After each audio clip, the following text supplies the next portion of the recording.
Okay.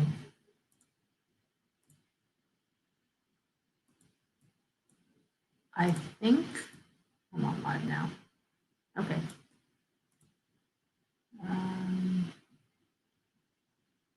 Okay. Okay, so good afternoon, everyone, and thank you for attending this webinar discussion on COVID-19 and mental health. My name is Kathleen, and I am a co-founder and co-director of events for the Infectious Disease Working Group. Some quick housekeeping items before we begin. The session will be running until 1:30 p.m., and we're currently live streaming on YouTube, and the video will be recorded and available for folks later on our website at idwg.ca. Audience members can engage by submitting questions and comments to the YouTube comment section or by tweeting us at infectious_info. Please use the hashtags #InvisibleWave and #IDWG when sharing on social media. Now, if you have any questions or difficulties, please share them with us via comments or social media messaging. And if you are looking for mental health resources or want to support organizations doing related work, we have also shared a resource list in the video description and on our website. And finally, we want to improve based on your feedback today. So there is a form in the video description. Please fill it out, and at the end of the webinar, for a chance to win a $15 Tim Hortons gift card. So to begin, on behalf of our organization, I want to first acknowledge the land that we are situating on and on which University of Toronto operates. For thousands of years, it has been the traditional land of the Huron-Wendat, the Seneca, and most recently, the Mississaugas of the Credit River. This land is a sacred land and has been the site of human activity for at least 15,000 years. This land is in the Dish with One Spoon Wampum Belt Covenant, an agreement between the Iroquois Confederacy, the Confederacy of the Ojibwe, and allied nations to share and care for the land around the Great Lakes.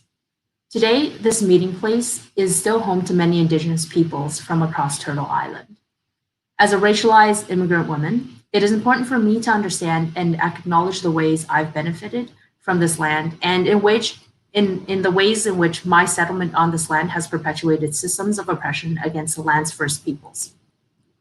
In context of today's discussion, I recognize that in public health and mental health, we have historically imposed our colonially rooted ideologies of health and well-being, and we have limited Indigenous peoples' ability to engage in their own healing and spiritual practices. Indigenous peoples have the right to self-determination. They have the right to create mental health services and safe spaces that serve their communities in ways that they see beneficial. So as privileged individuals, we must use our power to speak on these injustices and amplify the voices of those who have been silenced. July is also Black, Indigenous, and People of Color Mental Health Awareness Month. And so we're grateful for the opportunity to bring attention to the barriers these communities face in receiving mental health care. Over this discussion, we hope to engage in dialogue about creating systemic change that centers the experiences of these communities beyond just the month of July. Now, I'd like to share a little bit about the Infectious Disease Working Group. At the beginning of 2020, our group was formed as a public health student-led initiative based out of the Dalla Lana School of Public Health at the University of Toronto in response to the uncertainties around COVID-19. We witnessed a swift response in scientific and public health communities around the world, but we also saw the spread of a lot of fake news and mounting barriers to accessing resources in all communities. From this uncertainty, our mission became to synthesize, share, and exchange information and resources on COVID-19 to improve the health and well-being of Canadians and those affected around the world. One of our key values is to be transparent about what we do and do not know. We also want to use our platform to give voice to public health issues and ask the hard questions of ourselves and of those around us, challenging ourselves, challenging our communities and our governments to do better. This part is part of why we put together today's webinar on COVID-19 and mental health. The pandemic has had a profound impact on communities, highlighting neighborhood disparities in health, resources, access to care, and risk. We have brought together folks with different mental health expertise and perspectives in policy, medicine, community advocacy, and with lived experience to discuss the problems, the solutions, and the future of mental health through COVID-19. So the session is going to be moderated by Dr. Francisco Ibanez Carrasco, who is an AIDS activist, educator, researcher, and writer. And he is also recently appointed as an assistant professor of learning innovation at the Dalla School of Public Health. So we are very excited to have him here today and introducing our panelists. I would now like to turn over the stage to Francisco. Hi, how are you doing? And thank you so much, Kathleen. It's an honor for me to be here. I'm thrilled that I am at the Dalla School of Public Health, and I am even more thrilled to be working with the Infectious Disease Working Group. They came to me and they're super talented. Now, of course, I'm grateful and thankful for being in this land as a settler, a Latinx, a gay Latinx, and super excited about the interviewees, the folks that are going to be talking with us today. We know that COVID-19, my apologies, has collective impacts on the mental health of many communities in the GTA and, of course, across the globe and across Canada. People are might be isolated, cooped in small places, unemployed, and at a risk of a number of different things. We're going to hear about those factors and those situations. We know that social services and health services are operating in limited and remote ways, and we want to know how they're coping and how our guests see this, that folks are coping with this new order of things. We all seem a little bit edgy, but I invite you to look within yourself and think about the ways in which we can show solidarity and move forward. So our guests, and I noticed that we didn't introduce them, are Dr. Anna Banerjee, and you can find a much longer presentation or introduction to them in the attached materials to this meeting. We have Floydine Charles Friedel and Dr. Farah Mawani and Dr. Haley Hamilton. And we've made friends very quickly. And I'm going to be very insolent and call them by the first name. I think they've mostly allowed me to do that. So thank you for being here. Let me start at random with one of you to give us your remarks. So Anna, if that's okay, would you just take 2 or 3 minutes to tell us what is the landscape you are seeing in terms of COVID-19 and mental health in the GTA and farther? Okay, so I wear many different hats. I'll start with some of the work I'm doing, the smaller parts of the work I'm doing, and I'll talk about the bigger issue. So, and how much time do I have? Well, give us 2 or 3 minutes so we can keep the conversation flowing. Don't worry, okay. I'll come back to you. So one of the things is I call people with their COVID results. And so I know that a lot of people that have negative tests, but they have symptoms of COVID. And so I've talked to probably 2,000 people over the phone in the past little while. And in general, in Toronto, people are stressed. The general person, whatever their race, their ethnicity is, people are stressed. But then you have people that have, more vulnerabilities. They're even more stressed. So that's one of the things I do. The other thing is I have been working with Indigenous peoples about the past month or so. I've been asked to join the COVID task force for NAN, so Anishinaabe Aski Nation. I'm an infectious disease public health specialist. And so through them, I'm helping them go through their policies, revise their policies, and trying to deal with some of the issues that northern remote First Nations communities have as far as dealing with COVID. And I can talk about that later if you want. I'm just giving you an overview. And then in the past, since COVID started, I recognized with some Indigenous leaders that there's really a lack of this chronic underfunding as far as Indigenous communities. And then on top of that, you have COVID. So it exposed a lot of vulnerabilities. And we know historically that a lot of Indigenous communities, when they've had a new virus come into the community, it can have it's had devastating consequences, like smallpox has wiped out communities, even H1N1. And so I started a petition with one of the former chief of Ontario to try to get more resources for Indigenous communities, and gave instructions as far as the need for rapid testing, the need for ramping up as far as human resources. So we had a list, and we have now over 55,000 signatures. And about 2 weeks ago, we gave the petition to the Prime Minister's office. So those are some of the things I'm involved with.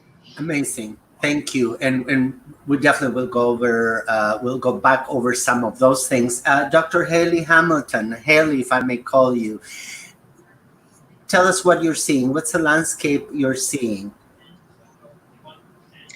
Well, I think that we're seeing the effects on everyone. Much of my work focuses on monitoring mental health and substance use within the Ontario population. And when this started, in addition to seeing how it impacts our own work, because we're all working from home now, and some of that, and we can see some of the impacts of that in ourselves and in our families. But in monitoring mental health and substance use within the population, we had the opportunity in May to collaborate with an organization, Delvinia specifically, to collect data, Canadian data, on how individuals are experiencing, what they're experiencing: mental health, anxiety, feelings of depression, feelings of loneliness, binge drinking, and just changes in alcohol use. And so we've conducted several waves of that study, looking at COVID and worries about finances, worries about getting COVID, working from home and the impacts that has had on anxiety. And what we've seen is that anxiety over the 3 waves, we've collected 4 waves to date. 3 are available on the website at CAMH. There is a dashboard. And so we've seen that there's been some decline early on in May in anxiety, but it's remained pretty stable since.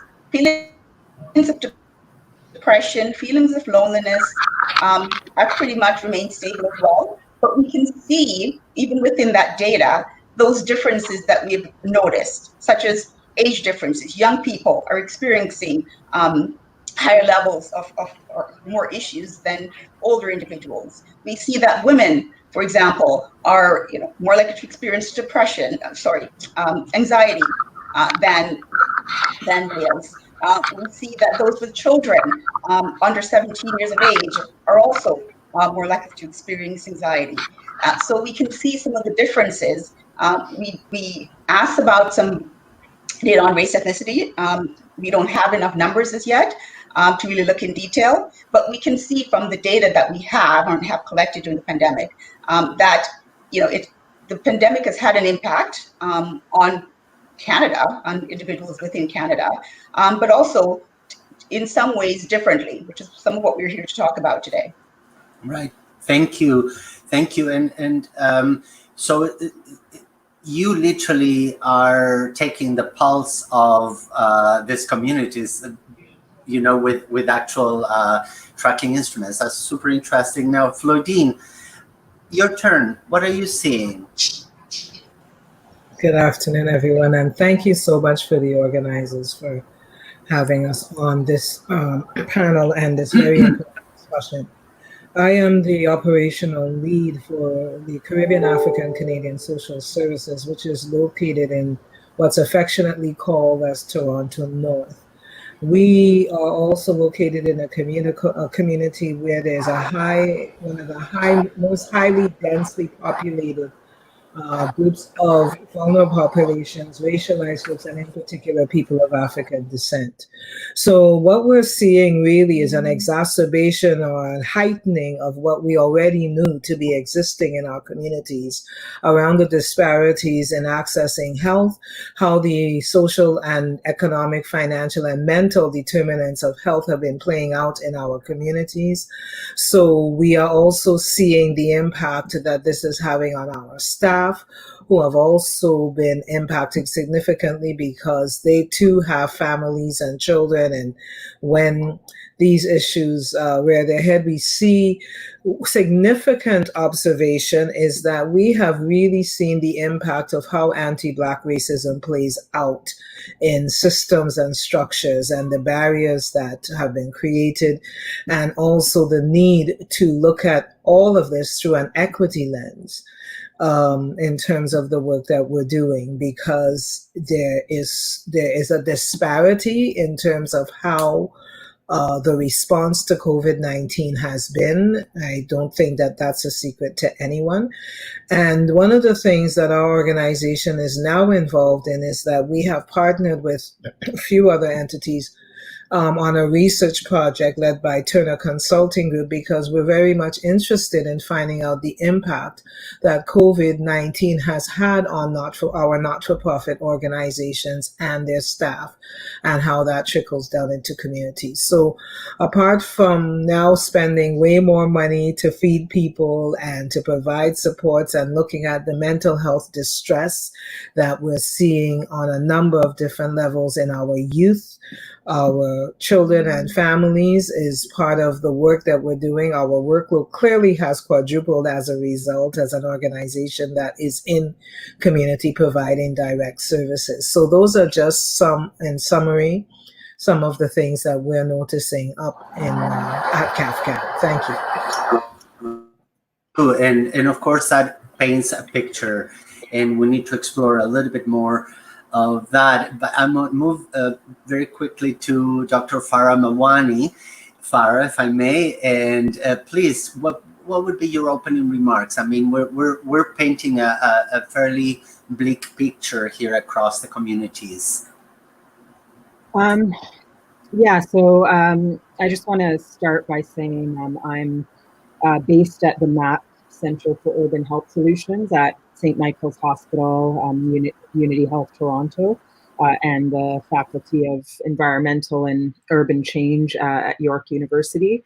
And I, definitely want to echo what others have talked about, and particularly what Floydine was just sharing about, the differential impact, of the pandemic and public health response on different subgroups of our population. So much of my work, or all of my work, focuses on that. I'm doing that in a range of contexts. So I'm a co-investigator on the COVID-19 and marginalization study that is evaluating COVID-19 programs targeted to marginalized groups in Toronto.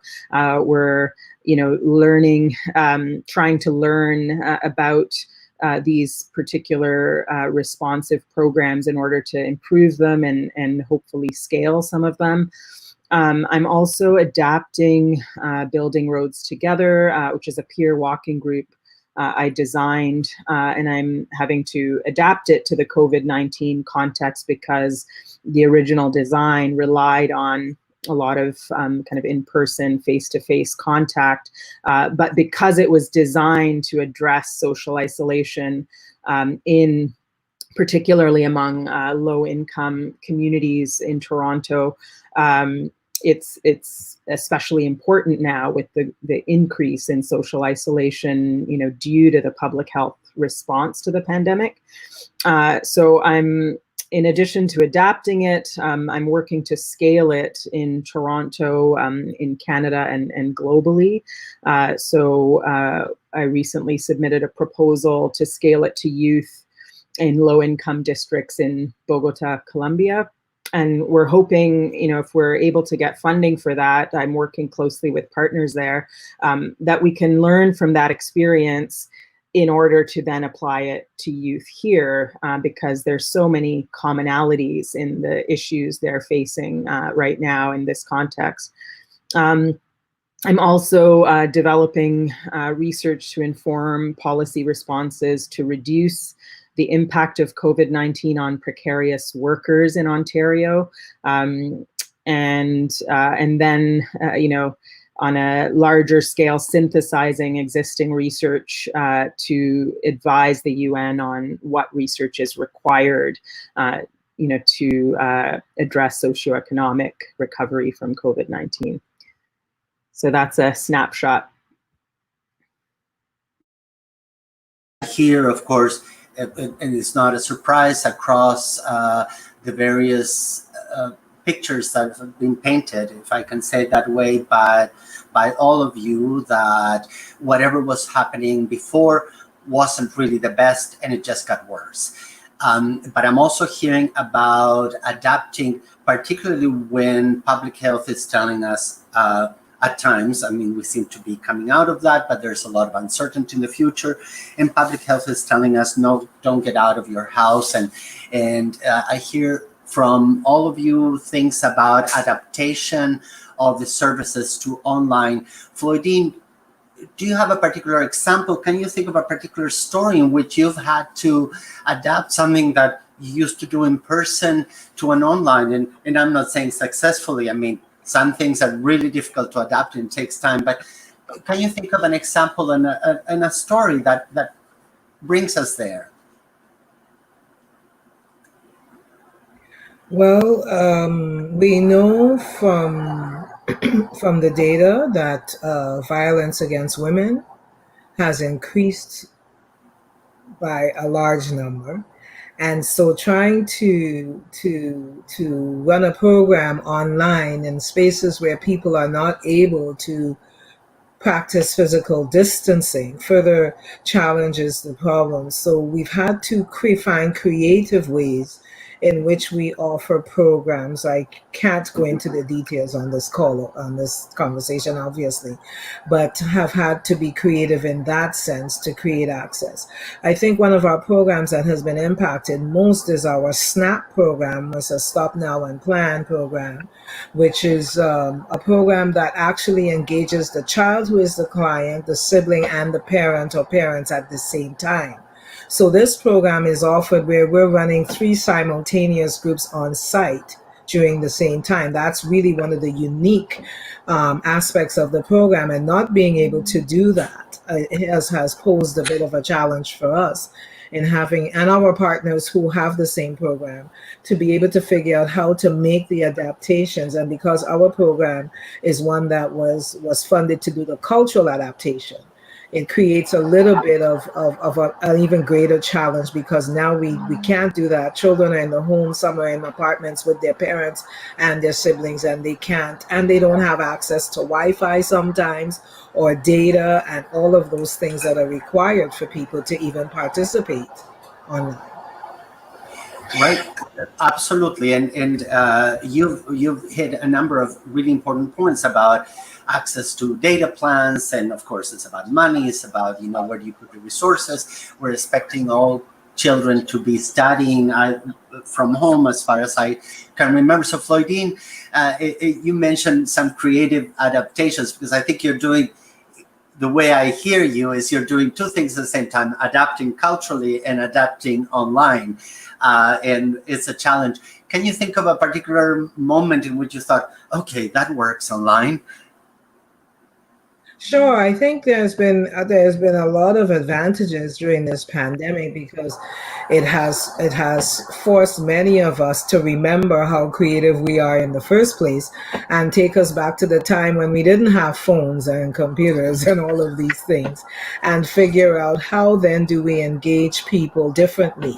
We're not perfect at it yet, but it's certainly an ongoing conversation, and I see it working. I think online causes people to connect in a different kind of way than before, and it requires a lot more work and resources, obviously, to ensure privacy and safety. And that's the challenge of it, is because the resources required to do that, many organizations do not have. but certainly have to be prepared to find a way, because this is where we're going to be for a long time. So yes, I think there are huge opportunities for people to connect. We have a project called Minding Our Minds for Black folks to just exhale on a Friday, to be able to talk about how they're dealing with this crisis and this pandemic in their own work. And connecting online allows people to be able to meet people that they otherwise would not have, just like I'm meeting all of you all today. Cool. Okay, thank you. So, Haley, if I may go to you with a very similar question. Tell us about ways in which you have seen, or you are doing it at the moment, you're expecting to modify significant mental health services or supports for ethno-racialized communities to this online new world. If you can think of a particular story, or give us an idea of how that's been done. Well, I don't work directly with youth. I am more on the research end, but there have been many occasions and examples of us having to adapt research to meet the current needs. And I think that with much of the programs that we have or interventions that we are working on, even within schools specifically, I can give you an example of, instead of going into schools, for example, to deliver interventions to students, the students are no longer there. So we've had to think about how are we going to deliver interventions to students who are outside of school, especially now when we're still uncertain about exactly what the schools will look like come September, come the fall. So, the move to virtual is absolutely necessary. So we've all had to think about how to deliver our projects virtually. The folks. Okay, host, don't mute me up, because then I can't have a chat with Haley here. Tell us, have you thought of like, oh my God, this is how we're going to do the intervention that we used to do online? Is there a particular plan you have in mind, and that you're hoping is going to work well and not create more anxiety? Because there's all of those things we're talking about, and then heightened by the anxiety is like, is this thing working? Are people hearing me? Do I have headsets? A million things that used to seem very, very banal, but all of a sudden have become important. Any particular trick or strategy?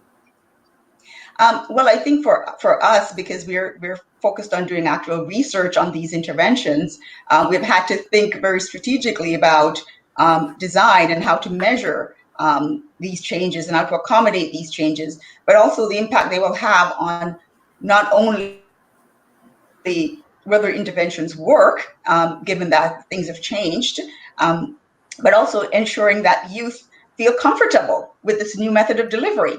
I mean, we talk a lot about the changes to virtual care, the shifts to virtual care, but we also have to think about to what extent people are comfortable with this new mode of delivery. We have to think about people's concerns about privacy, for example. We have to think about the digital divide, even though, technology is supposed to reduce some of the gaps, but you have to think that sometimes it also widens it. If there's lack of knowledge about how to use certain technology, it's not available in certain communities that are far further north, for example. Bandwidth issues, which we all now face with our Zoom calls. So these things are all important to think about. So there are definitely advantages with moving to virtual care, but there are also things to think about and the potential impacts it might have on interventions, and then the extent to which they work, and we really have to assess those. For sure. Okay, thank you. And I'm going to actually ask you the same question. So in your practice, and by that I mean all the different things you do, how have you planned, or have you had the chance to try something new? Has it worked or not very well, in order to provide the services or help people provide the services they provide in terms of mental health in the communities?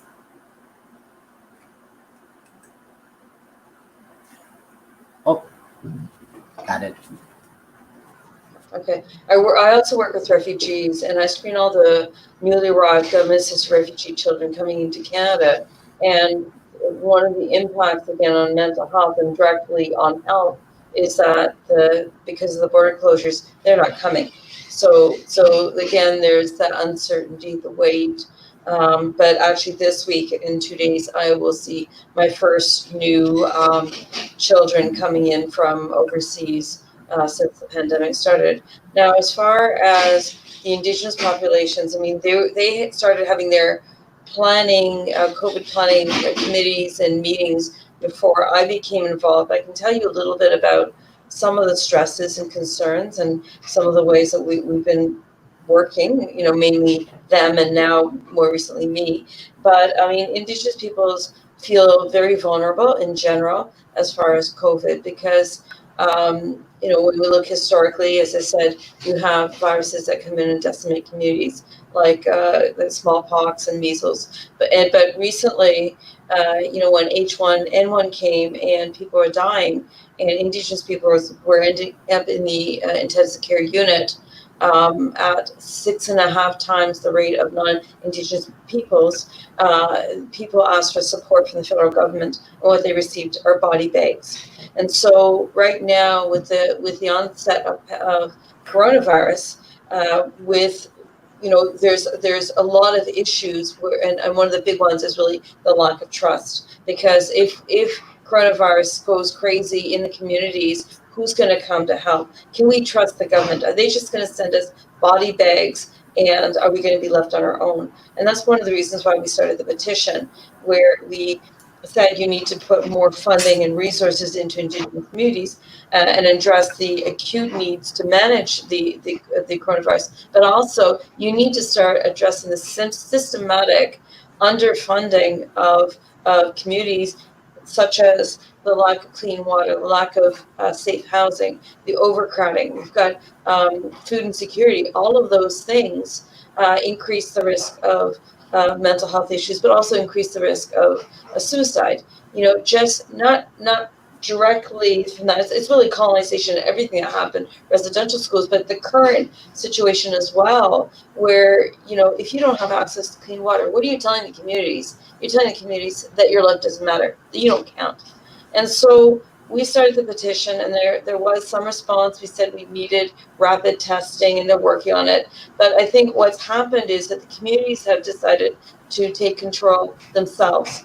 And so their way, especially since this threatened the elders, the knowledge keepers, and if you lose the elders, then you lose a lot of historical knowledge from the past to the future. So that was a big threat. So the communities basically said that they weren't going to wait around for the government to do something or not do something. So that what they did is they put in lockdowns. And so they restricted access in and out of the communities. And so I think that's been highly effective in keeping COVID out. But the results of that is that you don't have dentists coming in, you don't have doctors or nurses coming in. So you're not getting the baseline healthcare, which is really poor to begin with. You've stopped that. So people aren't seeing their diabetic nurses. The mental health issues, the chronic mental health issues, but also the stress and the uncertainty, the lack of trust, the chronic underfunding for communities has made it very, very difficult for these communities. And so you see, every week we hear about the suicides that are going on, mainly the youth.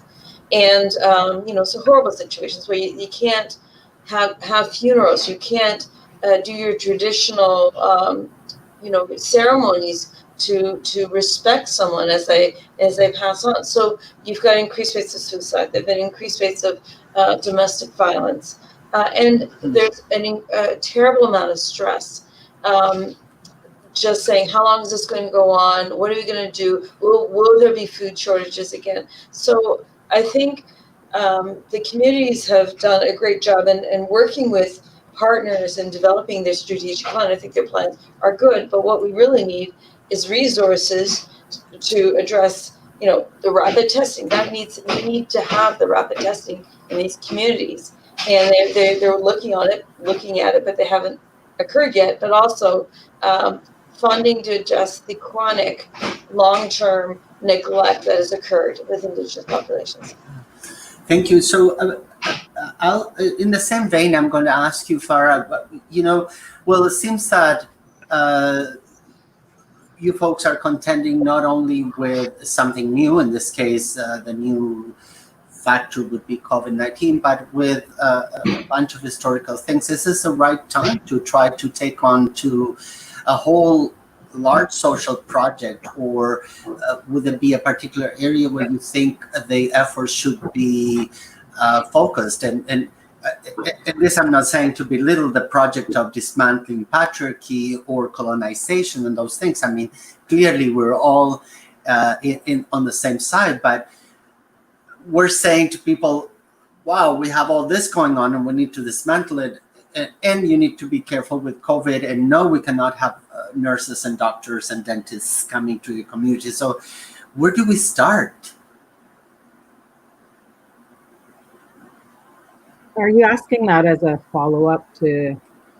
Yes, and to throw in your own thoughts. Well, I think, I can't really speak to her work specifically, but in terms of my perspective, I think it's really critical that we address health inequities, social and health inequities from the start.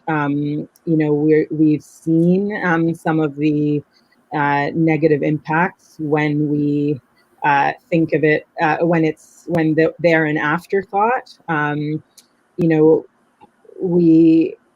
When we don't address social and health inequities from the start, we risk increasing them rather than reducing them. So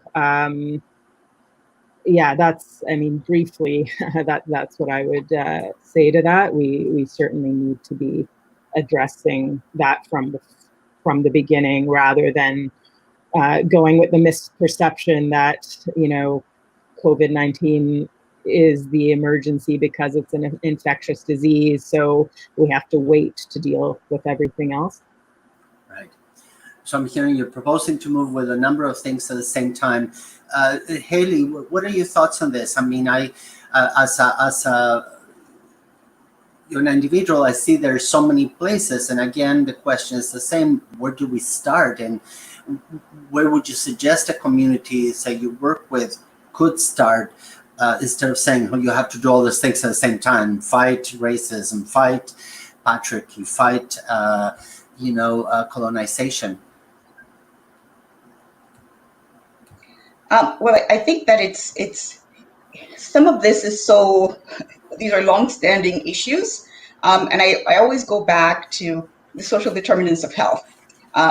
That's where I go back to, because I think that more and more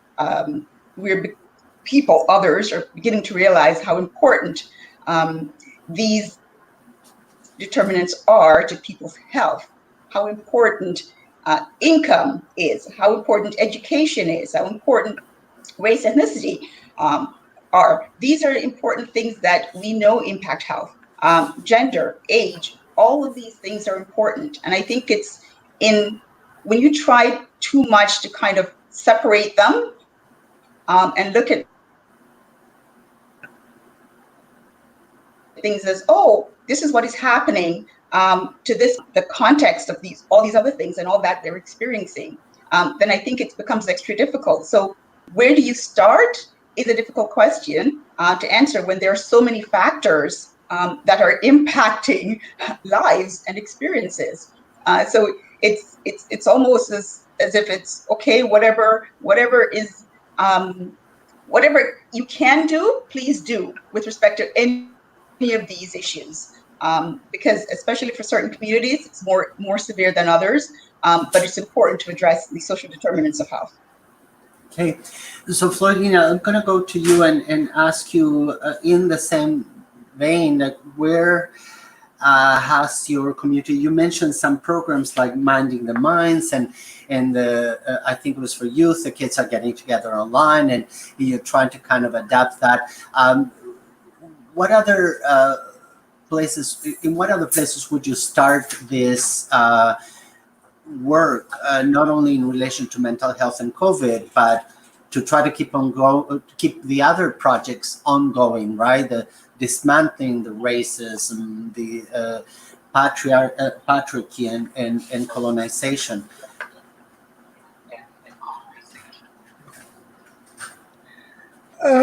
I think it's a multi-pronged process. There's the place around programs and services that we do what we can internally. And then it's the places around the systems and where we try to influence systems change, right? And work with other partners, members of different levels of government, for example, to understand the impact. So when things like funding, and I'm sure you all are aware of all of the money that has been allocated to COVID-19 and to communities and so on, it because there has not been really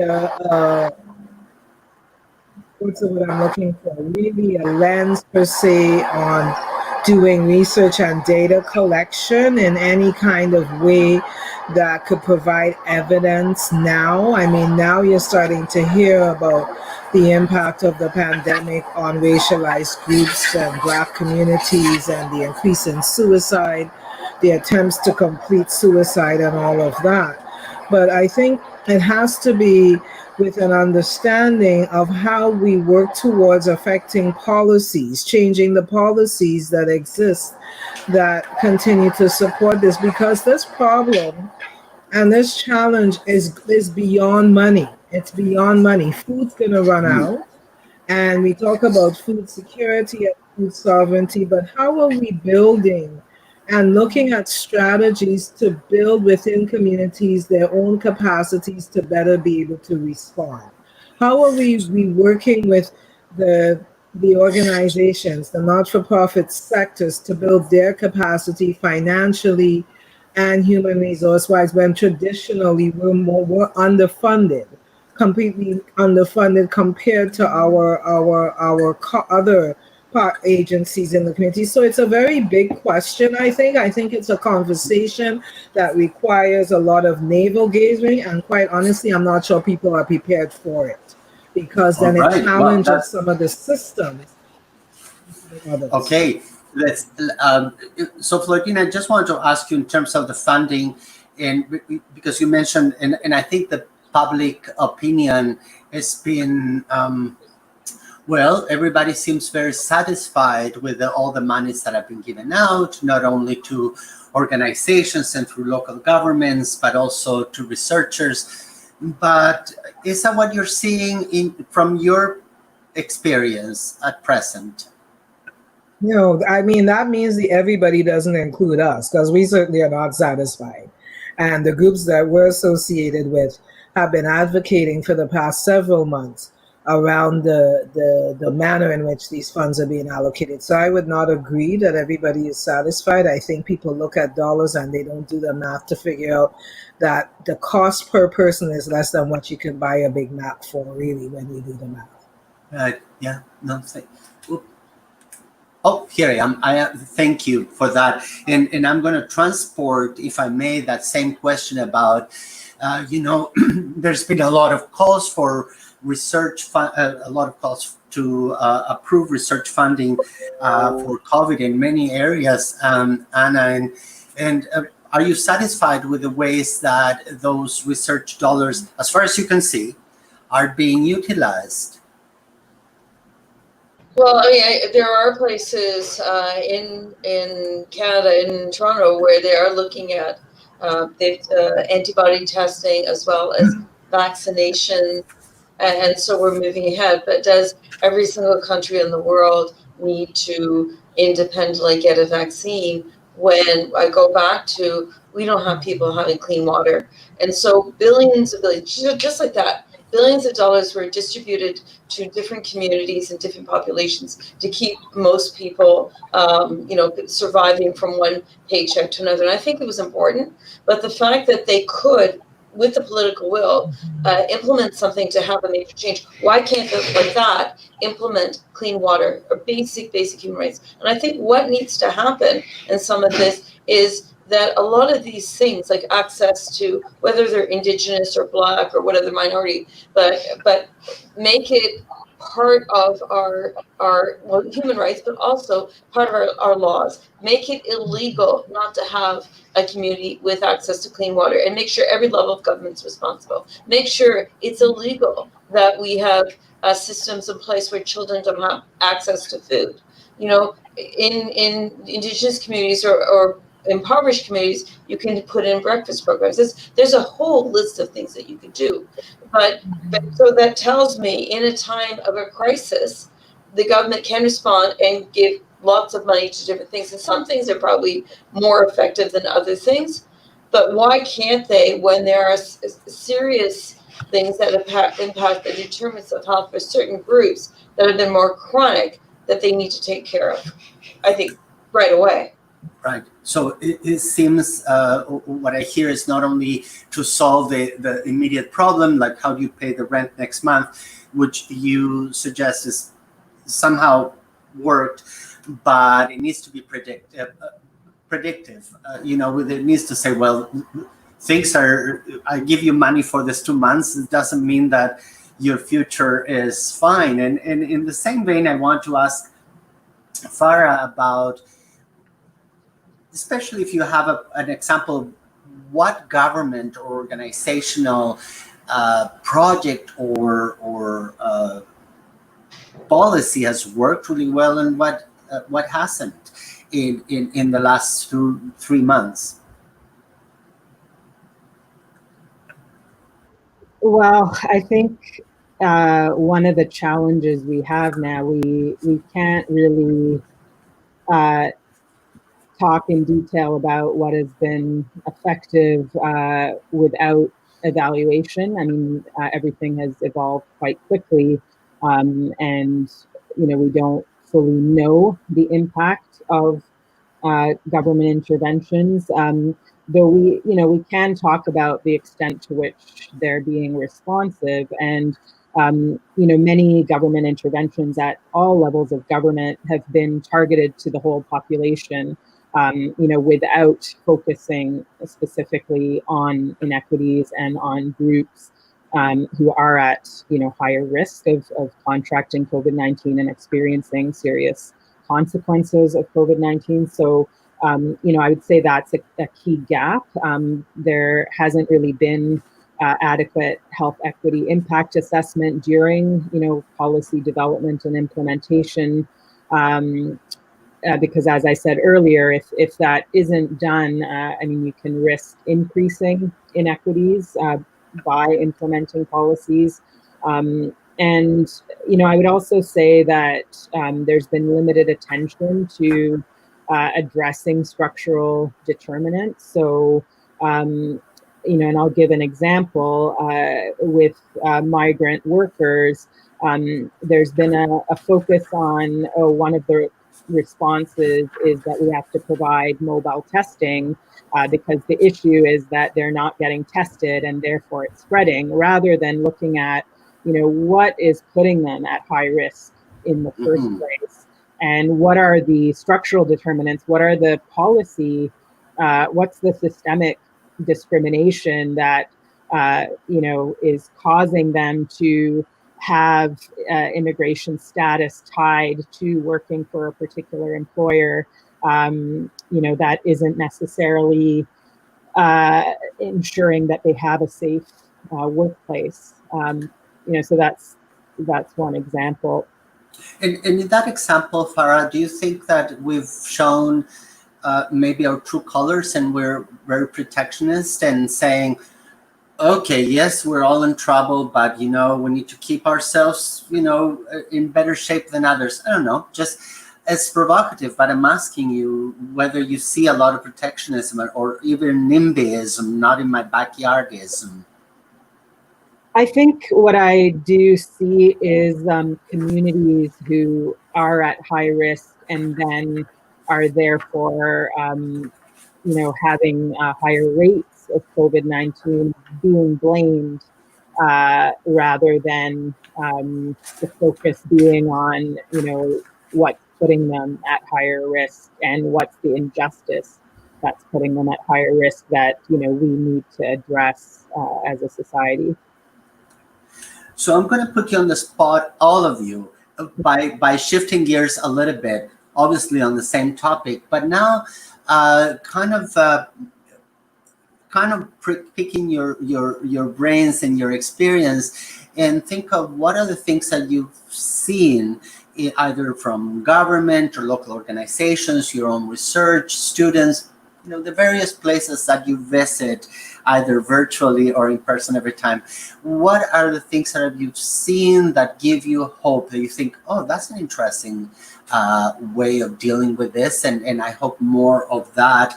And I'm asking you to focus specifically on things that people like to do. I mean, we all should and are serious about some of the really bad things that are happening, but we also want our youth and people to have a good time and do the things that bring joy to them, getting together, dating, keeping their sexual health, well, and being well, not being lonely. So, Anna, if I may start with you and ask you, from your vantage point, what have you seen that gives you hope and you think, oh yeah, that really brings people in, and in spite of the situation, they're kind of like flourishing, or they could thrive even more?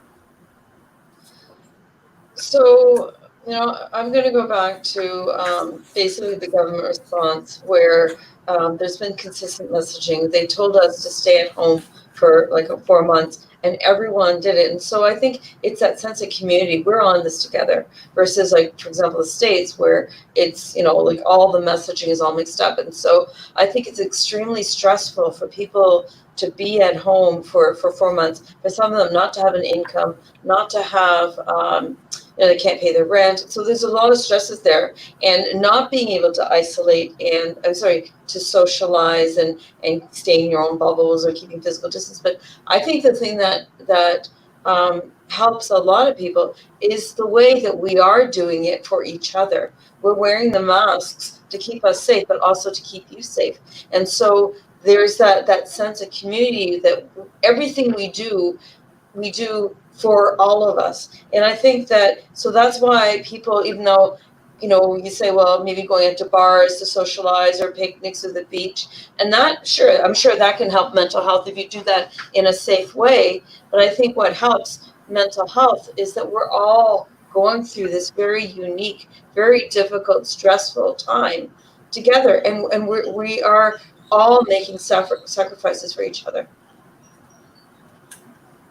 Thank you. And Haley, I'm going to ask you the same question. I mean, I'm Latinx, born and raised in Chile, and my people, have to say, have not been very good, as Anna was describing, at doing the keeping masks and things like that. We tend to be disorderly as a stereotype, but and I'm sure there are other reasons. But what are the ways in which you have seen hope through the communities you interact with, even among researchers and the people that you provide services with? What do they tell you? Like, okay, I can do this, and this brings me wellness, this brings me hope. Well, I think I'll focus directly with my work, which is more data, at the data end of things. And in the study that I mentioned at the beginning of the programming, and that is, just looking at how mental health has changed since about May, and the decline, for example, in anxiety, feelings of depression, feelings of loneliness is really more stable. So I think, to me, that speaks to individuals adapting. I think we all had difficulty early on in working from home or shifting if you're trying to adapt. So I think that with now loosening and opening up, people are adapting better. They're less worried about their finances, which we can see in our data due to COVID. They're less worried about getting COVID itself. Many of them have returned. People are more likely to have returned, for example, to work if they were just off because of lockdown, because they're within their office. Those shifts and the switching from stage to stage is giving people hope, and that they're feeling that, geez, I'm adapting to this situation, but there's also hope on the horizon, in that I can now see my friend at just social distancing. I can get together with a couple people depending on which municipality you're in, and we can see each other in person again. So I think that is what I see from the data that I work with, that it's positive, and even in my everyday life. Great. And yeah, people are finding new ways of celebrate and those kinds of things. It's very interesting to hear you say that people are less worried about their salary, and I take that to mean that things have stabilized for them a little bit more, or as human beings, they stop caring about money and possessions. Which is it? I think it's our question is more about how worried are you about your finances due to COVID-19. So if you lost your job due to COVID-19, then you'd be very worried about finances. When the stock market went down originally at the beginning, that people who were close to retirement were very worried about their investments. People who lost their jobs were worried about their income. And so that was the main workup. There's some kind of people are where they have government support. So that has kind of relayed some of their worries. With respect to getting COVID, the numbers have dropped, so they're less worried about that. So it's multi-pronged, and it really depends on what your circumstances are, whether it's income or investments, or where your reduced worry is. It's what your reduced worry. Okay, thank you. Sorry, Haley, it was a little bit broken up for me, but thank you. We got the gist of your response. I want to go to Floydine and very quickly and put this to you and see your reaction. I see that when working classes or people who are very cooped up in their places because they're newcomers or a number of other reasons celebrate, right? And they're seen as troublemakers, and they're seen as like, they are not being responsible and accountable. Do you think that that's a true perception on my part, or really everybody is being treated the same in terms of their coming out of confinement and quarantine? What are you seeing?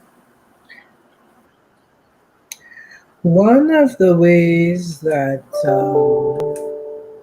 people of African descent survive is through celebrating. It's one of the ways that is inherent to us as melanin-blessed people, that we celebrate. Now, if you want to break it down further and talk about our youth, the analysis of that will come from a place of understanding young Black males who don't expect to live to the age of 18 anyway. This pandemic is not going to affect how they choose to socialize and interact, because they already expect to die. And these are the conversations that we're not having around how this is playing out in people who are already, and not just in the Black community, but how many people are already marginalized and vulnerable and cannot be physically distancing. But because you're physically distancing doesn't mean that you can't socially, practice social distancing. This is Carnival Week in Toronto, for example. We're heading up into what would have been Carabana Saturday. People are finding their own ways in which to celebrate that, whether they're doing online or what have you. But the stigma and the perception about people and not adhering to rules is a much deeper conversation in the understanding of the psyche of each individual when they already disenfranchised. Yeah. So I would challenge the privilege that is embedded in that perception of it. Yeah. Of course, yeah, and Anna, moving on to with the same question before we go to one more kind of hard-hitting question that we have from the audience. What do you think has driven the public opinion in your perspective, and how do we really support communities, right, that are seen, as Floydine well points out, that they don't even expect to, live to a certain age? How do we support them in their ways of celebrating, their ways of socializing? And I know we all have to do it sometimes through computers and stuff like that, but what are you seeing? What are your at least your hopeful solutions for something like that? As far as kids trying to socialize and trying to engage, and I think that in a productive way or in a more dangerous way.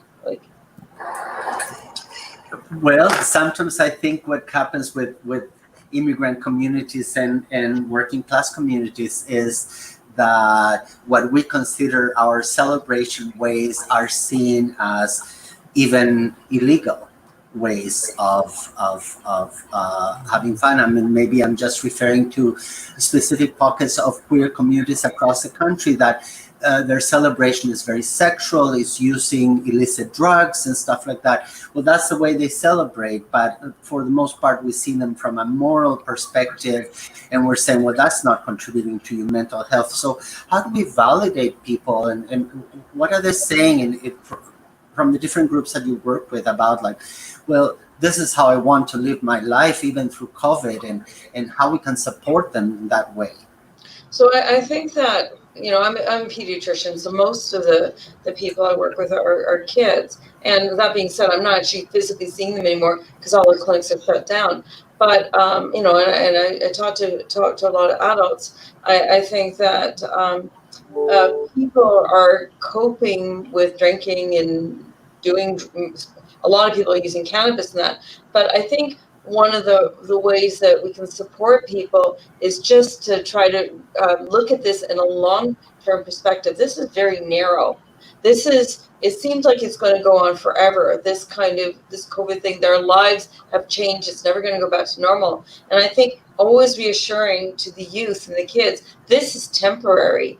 In a year from now, everything will be back to normal. Well, maybe a different normal, but this is, in the long term, we will all get through this. We will all survive. Everything will be okay. And it's okay to feel stressed. It's okay to feel the anxiety and all the feelings that you're feeling. It's normal. It's a coping mechanism. And I think for a lot of young people, they sort of given up after being in self-isolation for 4 weeks. They say, I don't care. I'm going to, there are especially new immigrants and refugees that have just come from war zones, and they're saying, well, stay at home because there's a virus. Well, we've got malaria, we've got tuberculosis, we've got all these other things, we've got guns and wars and that. So some of them are sort of saying, well, at this point in time, I'm ready just to go out and hang out with my friends because I need to protect my mental health. For sure. Are young parents in particular, I mean, this is not to discriminate against parents who are not young, who are talking with you, are they giving you hints of what they think about this new future for them? Imagine that things might be the same, might change radically, are they kind of uncertain? What are they telling you about the well-being, the mental health, the future they see? I think it depends on where they are and how secure they are. Like people that have resources say, well, okay, it's okay. I'm not traveling to Europe for whatever vacation, and I'm not doing this and that. We're fine. We have food. We've got groceries. If we don't work for a couple of months, it doesn't matter. But I think it's the people who are more vulnerable, that don't have the resources, that don't even have a balcony, that don't have a backyard, that if they're not working, they can't pay their rent, or they're losing they're precarious jobs. I think those people are much, much more stressed, and the kids are much more stressed because there's also the uncertainty. What is this going to mean for me in the future? Will I be able to pay my bills? What happens if I get kicked out of my apartment because I can't pay my rent? So I think it really depends, and that's why this virus is targeting people that who are less resourced in a much more pertinent way, and it has a lot more implications for people that don't have that network financially or otherwise. Yeah. Thank you. And Farah, you've been scolding me because I forgot to ask you about to share with you the question about hope. So let's talk about uncertainty and hope and what you see in the future in the communities you work with or you have the chance to be informed about.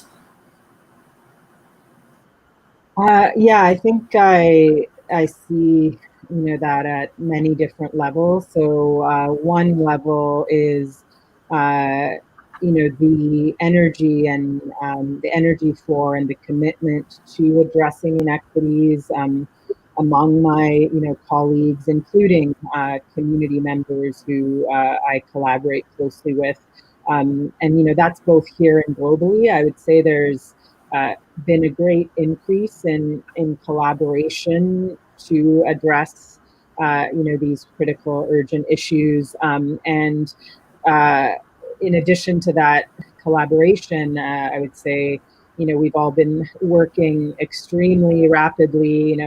Projects and initiatives that we would normally take months, even years to develop and work on, we're doing in weeks, and that means really long hours, but that commitment is really there. So I find that really heartwarming and encouraging, and then I also see really innovative responses from community partners. I work closely with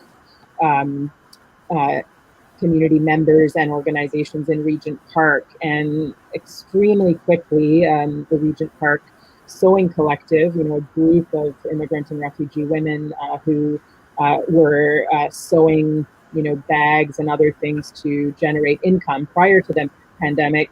They pivoted very quickly to sewing masks and to a model where they were able to sell the masks quite cheaply, but also donate masks to community members who couldn't otherwise afford them.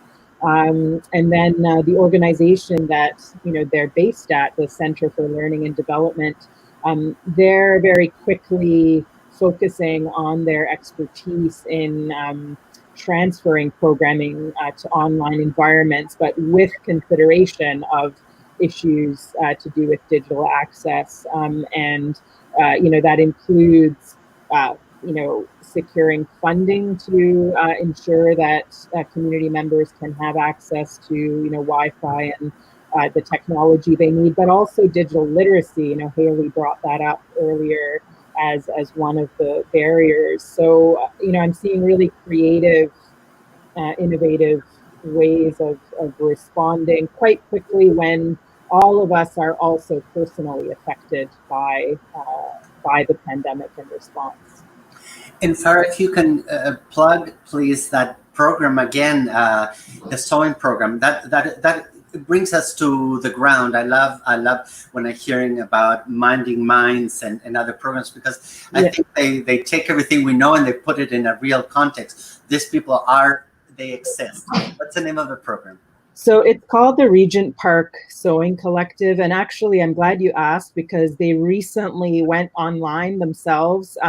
So I'll share the link. I'll see if I can share it on Twitter at least, or with the organizers. So, people can support them. That would be wonderful. Please do. And all of a sudden those, it looks like influencers, if you know what influencers are, that, we're just advertising, I don't know, perfumes or gadgets. All of a sudden, we all want influencers actually in communities, right? That can advertise this kind of programs and say, hey, it does exist in your neighborhood, and they can see it through the Twitter or Instagram and those kinds of things. We're going to use the last minutes, going around with one final question. And really it's about the organizers of the event have asked me to ask, in your mind, if you had to choose one or two things that current governments and organizations in the GTA, and I know we're talking broadly here, should be doing. And I think we've heard hints of that by saying, well, they should be funding this particular kind of program, or we've heard hints of that from you, but is there a particular thing with a particular way of moving it forward that you would recommend as your closing remarks that would really help the mental health of all communities, but in particular ethno-racialized communities? And I'm going to start with I'm going to start with Anna, if you don't mind. I see you're reflecting already on the question. Yeah, so I'm going to go back to basic fundamental human rights. Now, Canada is a signatory to the UN Convention on Health being a human right. And so when we have things like equitable access to food, access to clean water, equitable access to healthcare, safe environment, safe living conditions, all those things. And right now, to me, Canada is violating a lot of those human rights policies. So I think that we need to have, everything based in a human rights framework, legislation, in laws, so that that things are illegal. Right now we have two tiers of systems where we have the non-Indigenous versus Indigenous, and it's okay, for most Canadians to have a certain group of rights, but when you have another group of people and they have different policies, differential funding, less access to education, health services, social services, and you have that differential, by definition, that's called apartheid. And we need to stop that, make sure that everything is based so that every single Canadian has certain basic human rights. And, again, so that there are incentives to make sure we do that, and consequences for not. And I think that all of us as Canadians should no longer accept the status quo for certain populations. And I think that we should all write to our MPs and say, unless you address, you can have a list, maybe a hierarchy, something as basic as clean water, that every single community in Canada needs to have access to clean water. And if you, my MP or MPP, doesn't do it, we're not going to vote for you again. This is important. And I think as Canadians, we need to start speaking up and saying, it's no longer acceptable. We need to do something about it. And Anna, please, thank you. Those are powerful words. And if we can ask you to reiterate my apologies that, my mind is full of ideas now. But at the beginning of our conversation, there was a particular petition, I think, that you told us about. Is that something that you can share again, please? And how, if there's any way that any of us or those listening or viewing this program can participate? So it's on change.org. So it's change.org/COVID-19 Indigenous. And we have, again, the more number of people that we get to sign the petition, the more the government pays attention. And they are paying attention. And they have made some changes, but we need to make more changes. And then in the future, we're looking at how we can lobby so that, they start implementing other basic human rights. So this is change.org, COVID-19 Indigenous. Thank you. Thank you. And I'm going to ask one of our wonderful co-pilots, I think it's Kathleen or Nushin, to actually write that in the chat room. And thank you for that. We appreciate it. And sorry. And go ahead. Sign it and disseminate it. It would be very helpful. There we go. Thank you. And I think it's been placed there. So I'm going to move on to Floydine with the same questions. There's one thing today that either you've started or that you think this needs to start now to contribute to the mental health, the well-being of the communities that you are directly in touch with. What would that one thing be, and who would have to do it? I think we would need to create a movement for change. And that includes all of us in the different spaces that we're in. It's not just about Black people or brown people, it's about all of us because this is a public health concern. And we have to find ways to come together and mobilize to change, to improve the mental health status of Canadians, all of us. Thank you.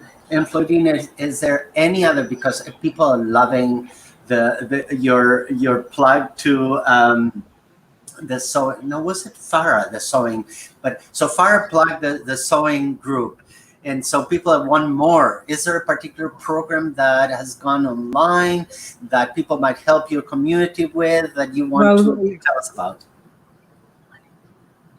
Well, people are helping our community in a number of ways. They're donating to us because we're distributing hot, culturally palatable meals and over 600 meals a month and over almost 500 food baskets, culturally selected food hampers with plantain and edibles and Christophine and those things and vegetables to our clients and their families every month, because we understand that when people are stressed because their mental health status is compromised during stress, food is one of the things that bring comfort.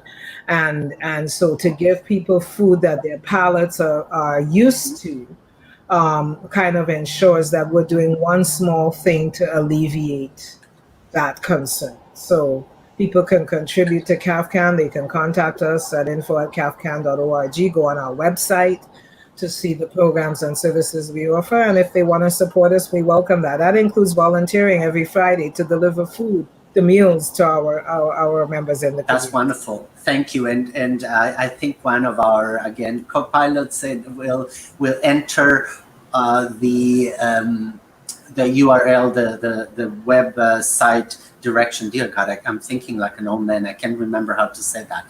The link, this is what I'm trying to say, that you just suggested. So with the final question, again, I'm going to go now to Haley, if I may, and ask you the same question. And I don't know if Haley is still with us. Yeah, Haley, I'm sorry. There you are. So what is the one thing that we should be doing today for the mental health of our communities tomorrow, or even for the mental health of the providers and the researchers? I mean, yes, I am. What is the one thing you would suggest? And is there a particular venture or initiative that you want to mention today? I will say what CAMH has been saying for a long time now, and it's stamped all over everything they do these days. Mental health is health. And I think we need to recognize that. Too often, mental health is given short shift. It's not considered important. But especially during this pandemic, we can see people are experiencing it. We know it's clearer that you're stressed. People are anxious. Some of them they're depressed. For healthcare workers, essential workers, they have to be concerned about PTSD. So mental health is health. Let's remember that, and let's try to reduce the stigma associated with mental health. So I think that's number one. And I think we need to do what we have said before, which is invest in just the social determinants of health. We need to provide, we need to reduce poverty. We need housing for those individuals who are having these experiences. We need to just proper income for individuals. Remove food insecurity. So we need to really address the social determinants of health as well. And moving forward, and I could say this as a more a broader based necessity in order for change, I think voting is one way that you can advocate for change. Okay. And before I go, thank you so much, Haley. And before I go to Farah, I know Farah's reminding me that I need to say something. And of course, you'll have a moment. I was just thinking about the hamper with culturally appropriate food and things like that. It seems to me that we also now need to be giving families who can't afford it, laptops, headsets, if we really mean that people need to be connected online, if that's going to happen again in September. I mean, I remember this old development projects in other continents where we try to provide the kids with a connection to internet, things like that. Well, I think many of our communities are in the same place, and we could be helping them with those kinds of things. And of course, last not least, Farah, you're going to tackle kind of the same question. Yeah, thanks so much. Yeah, I think I am really pleased with what my fellow panelists have shared, because I agree with all of your strong calls. And to add to that, I would say that, I think we really need to recognize that if there is differential risk of contracting, experiencing complications and dying from COVID-19, there is also differential impact on mental health. People experiencing a greater burden of COVID-19 and mental health consequences of it should really be leading the response. We need Indigenous, Black, racialized people, for example, leading as researchers, as policymakers, as practitioners. And in many cases, these populations are not even at the decision-making tables. And so, to me, that is a really key thing that has to change for there to be, sustainable impact. Thank you. Thanks. We're going to invite back one of the members of the organizing group of this event. But before I go, I just want to thank each one of you, truly. Dr. Banerjee, Floydine, Dr. Hamilton, Dr. Mawani. It's lovely meeting you virtually. And I truly thank you for letting me ask you questions. And I think somebody's coming from there we go. Kathleen is here. Thanks to this group as well. I'm now going to go to the background and I'll leave you with them. Thanks very much. I appreciate it. Yeah, thank you so much, Francisco, and all the panelists. On behalf of the Infectious Disease Working Group, I would like to thank Farah, Anna, Floydine, Haley, and Francisco for their time and discussion today. You've really helped us better understand the landscape of mental health care and supports across our local communities.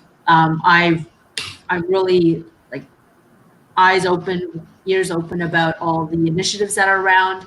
And just to do a final plug on it, we've heard about the Regent Park Sewing Collective, the Mind Over Matters, and a lot of different programs at CAFCAN, the Indigenous Access Petition that we hope everybody follows the link to go and sign. The mental health that from CAMH, mental health is also health, and we do need to address it as part of the social determinants of health. And the differential impacts on mental health really need to be, the solutions to these problems really need to be led by the people who are experiencing those, experiencing the barriers, and putting their voices at the forefront is so important for all of us. And my final thank you goes out to our audience members for attending, for sharing your thoughts and comments, and really for sharing your time as well during a period of a lot of Zoom fatigue, and providing your experiences and lived experiences for our folks as well. We hope you continue to engage in this important topic and look to find ways to act on what you've learned today. I know I certainly will, and so will our group. We'll be sharing all these links again on our website, on our social media, and look out for those. And I would also like to remind folks that these resources for mental health, as well as the supporting organizations, are on the link provided in the video description, as well as on our website at idwg.ca. And finally, your feedback is really important to all of us, so please fill in the form that's also in the video link description, and you'll also have a chance to win a $15 gift card to Tim Hortons. So finally, stay connected by following our social media and by following our panelists as well as their organizations. There's a lot of great stuff happening around in Toronto, as well as different ways to be creative and celebrate what we do have right now and work towards peace and justice for everyone. So thanks again for joining us. I hope it's been a motivating experience, Hope it sparked a new thought, created a small change, and made a change in you. So stay safe, stay informed, and be kind to others, and definitely be kind to yourself. We hope to see you again at our next session. Thanks, everyone.